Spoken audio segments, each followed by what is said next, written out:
Épisode 2. Elle a commencé à séduire mon mari. Je pensais connaître Sonia. Je pensais savoir quel genre de femme elle était.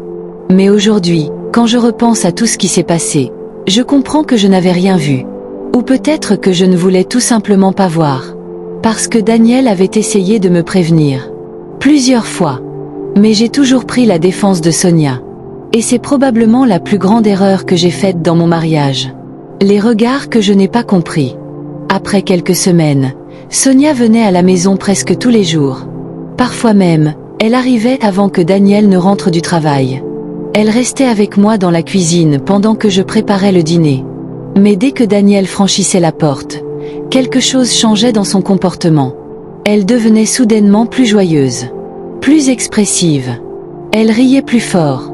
Elle faisait des compliments. « Daniel, tu travailles trop. Mireille devrait mieux prendre soin de toi. » Ou encore, « Mireille, vraiment ton mari est un homme très élégant. » Au début, je trouvais cela normal. Mais Daniel ne semblait pas apprécier. Il répondait toujours poliment, mais je voyais qu'il restait distant. Le premier moment étrange. Un jour, je suis sortie rapidement acheter quelque chose au marché. Quand je suis revenue, j'ai trouvé Sonia et Daniel dans le salon. Ils étaient en train de parler. Mais dès que je suis entrée, Sonia s'est immédiatement levée. Elle avait l'air un peu nerveuse. Je n'y ai pas prêté attention. Mais le soir, Daniel m'a raconté ce qui s'était passé.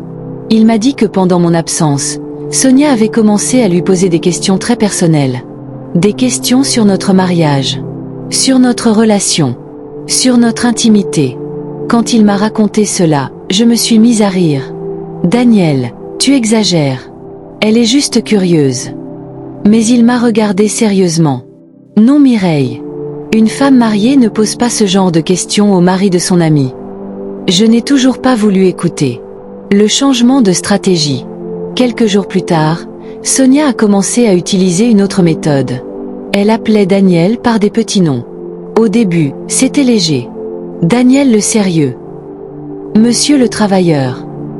Mais ensuite, cela devenait plus intime. Un jour, elle lui a dit devant moi. Daniel, si tous les hommes étaient comme toi, beaucoup de femmes seraient heureuses. Daniel n'a pas répondu. Il a simplement quitté la pièce. Sonia s'est mise à rire. Ton mari est vraiment timide. Je n'ai toujours rien compris. La discussion qui a tout changé. Un soir, Daniel m'a demandé de parler sérieusement. Nous étions dans la chambre pendant que les enfants dormaient. Il avait l'air fatigué, inquiet. Mireille, écoute-moi bien. Oui. Ta copine Sonia, elle essaie de me séduire. Je me suis immédiatement mise en colère. Daniel, comment peux-tu dire ça? Il a soupiré. Parce que je le vois. Et je le sens. Je me suis levée. Tu te fais des idées. Sonia est comme une sœur pour moi. Daniel m'a regardé longuement. Puis il a dit quelque chose que je n'oublierai jamais. Parfois, les personnes qui se présentent comme des sœurs sont celles qui détruisent les familles. Mais je n'ai pas voulu croire mon mari. Et cette nuit-là, pour la première fois dans notre mariage, nous nous sommes disputés à cause de Sonia. La tentative de trop. Quelques jours plus tard, quelque chose s'est produit. Quelque chose que Daniel ne m'a raconté que beaucoup plus tard. Ce jour-là, je n'étais pas à la maison. Sonia est venue me chercher. Elle savait que je n'étais pas là. Mais Daniel était à la maison. Quand il a ouvert la porte, Sonia lui a dit qu'elle voulait simplement me voir. Daniel lui a répondu que je n'étais pas là. Mais Sonia est entrée quand même. Elle s'est assise dans le salon. Puis elle a commencé à parler. Au début, de choses normales. Puis la conversation a changé. Elle a dit à Daniel. Mireille a beaucoup de chance de t'avoir. Daniel est resté silencieux. Puis Sonia a ajouté une phrase qui a tout changé. Si j'avais rencontré un homme comme toi avant, ma vie serait différente. Daniel lui a immédiatement demandé de partir. Et ce jour-là, il a compris quelque chose. Sonia n'était pas simplement une amie. Mais le pire restait à venir. Quand Daniel m'a raconté cette histoire quelques jours plus tard, je n'ai toujours pas voulu croire. Je pensais que mon mari exagérait. Je pensais qu'il se trompait. Je pensais que Sonia était incapable de faire une chose pareille. Mais je ne savais pas encore une chose.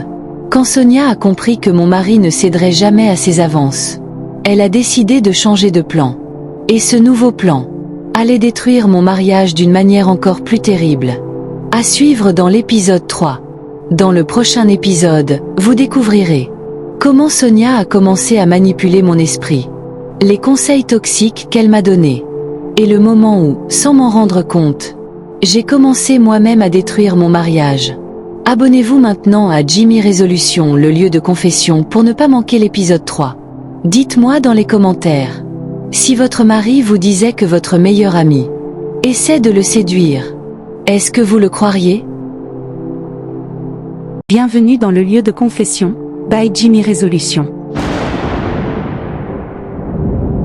Ici, lorsque la pluie tombe et que le tonnerre gronde, les voix se libèrent. Les secrets enfouis refont surface. Les vérités que personne n'a jamais osé prononcer trouvent enfin un refuge. Dans cet espace, des hommes et des femmes viennent déposer leurs blessures, leurs regrets, leurs fautes, leurs espoirs.